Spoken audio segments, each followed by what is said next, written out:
The Galaxy S22 is finally here, and we've got the S22 Ultra to unbox for you today. If you're not already subscribed, take a second to tap that button, and then we'll get started. Alright, so let's start with the box. That packaging is made with 100% recycled paper. Now, Samsung has used recycled paper in the past for its boxes, but I think this is the first time it's completely made out of recycled paper. And of course, as we open the box, we still see all these little shiny bits of plastic here. So you've got, all this little packaging, little wrapping here that you got to peel off the screen and peel off the back. That's probably to keep it from getting scratched, but still, you have a little bit of this material that you now got to throw away. And the S22 Ultra has Gorilla Glass Victus Plus on it, so it's certainly less prone to scratching than some other models. But go ahead and put that aside, and we'll take a look at what is in the meager contents of this box. So of course you've got your little seals, and for me at least there's a SIM card in there. You may or may not have a SIM card in yours depending on if you got an unlocked one. Under this little teeny bit of paper you have, well, a whole lot of nothing, which, is fantastic, but who knows. Samsung says it is working to reduce power consumption of all smartphone chargers to below a certain threshold by 2025, but well, as you can see, there's no charger in the box. Now, normally I wouldn't care too much, but the Galaxy S22 Ultra supports 45-watt charging, which you'd need to buy a separate brick for. Seems a bit stingy when you're spending at least $1,200 in this thing. So, of course, inside of this little package, you have a USB cable, which I guess is handy if you already have a charger. It's probably a slower charger, but that's okay. And of course your manuals and the SIM ejector tool. So we'll go ahead and put that aside. Thank you for a USB-C to C cable, Samsung. That at least is nice. Now on to the phone itself. Samsung has continued the theme of using recycled materials in as much of the phone as possible. The Galaxy S22 Ultra has, like I said, Gorilla Glass Victus Plus on the front and back.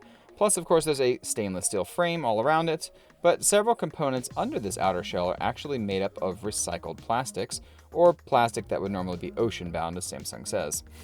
Underneath these metal buttons, for instance, on the side, is recycled polycarbonate, while the speaker module on the bottom, that piece is actually about this big underneath on the inside, is also made up of recycled polycarbonate and a bit of glass fiber.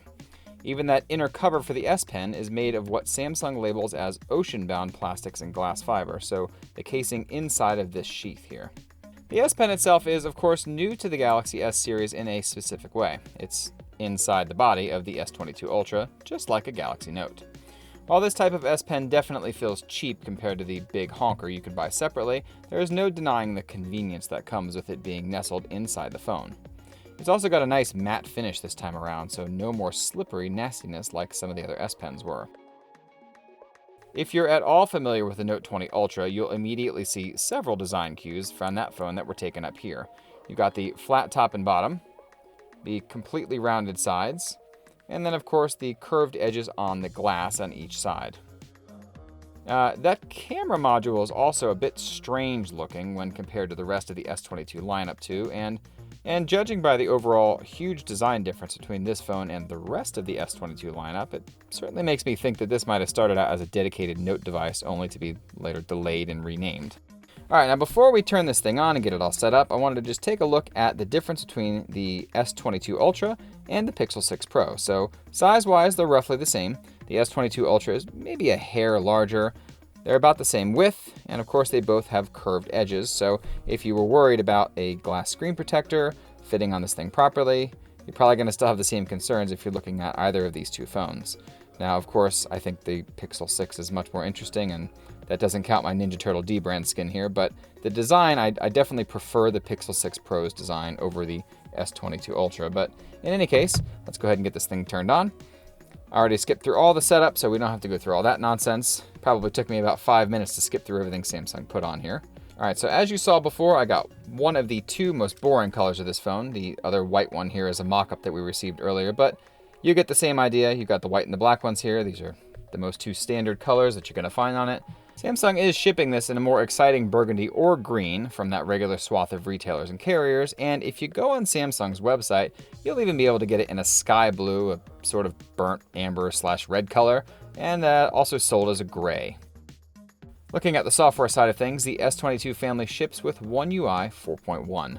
That's a minor update as you would expect from the 0.1 at the end. Really, between this video and the hands-on session last week, I haven't found any notable changes other than the obvious Galaxy Note software tweaks that are purpose-built for the S Pen, but I imagine something will rear its head before the review's finished. So they've got a nice little tutorial here. That's pretty sweet that they added that in there. Definitely going to enjoy the S Pen. Thanks, Samsung. All right, so as you can see, it's got the usual S Pen stuff. Now, this one I thought was really cool because this S Pen has a significantly lower latency than previous Galaxy Note devices. So this is a 2.8 millisecond latency, whereas the Note 20 Ultra was 26 millisecond latency. And previous Notes before that were up in the 40s. So, this one definitely feels an immediate response when you're moving it. Writing is going to feel a lot more like writing with an actual pen. The rubber on the end of this feels a little more tactile, so I can feel it against the screen. Again, doesn't feel necessarily like plastic on glass. And of course, with the pen being matte, it's a lot easier to hold. You can press the S Pen. It'll bring up the whole little menu here where you can do all your little S Pen, Samsung Note, all those nice little things. Tells you the battery percentage on the S Pen itself, which again, this is going to have a supercapacitor inside. You drop it in the holding area here, and it's going to charge it. Those are usually pretty quick, a few seconds, and it's fully charged. So yes, it's got a battery inside, but just like previous generations of Notes, it's not really a big deal. Now, lastly, I just wanted to touch upon the new cameras. You'll find, of course, the 4 cameras on the back, one main sensor they call a wide-angle camera, that's 85 degrees to be specific, one ultra-wide camera with 120-degree field of view, and then 2 telephoto cameras. One is going to be a 3x optical, which will be used for zooming between 3 and 9x in the viewfinder, while the second telephoto camera is a 10x lens that can be used for Samsung's lovely space zoom, which is up to 100x. The difference between the two on the back is obvious because the 10x has that periscoping mirror inside. It's got a much more rectangular design to it, whereas the other telephoto lens is simply a circle.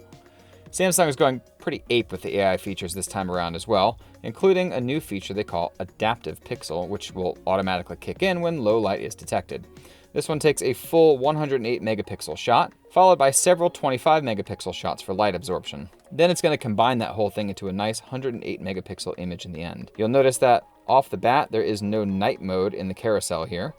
In fact, you have to move all the way over to more and go to here, or of course you can add night mode to the carousel if you're just wanting to have that dedicated mode on here. But Samsung says that Adaptive Pixel should be better for most people, especially when they're looking to just point and click. We hope you enjoyed that unboxing and will subscribe for all the awesome Galaxy S22 content we're planning on bringing. Don't forget to leave a like if you enjoyed this video, and thanks so much for watching. I'll chat at you next time.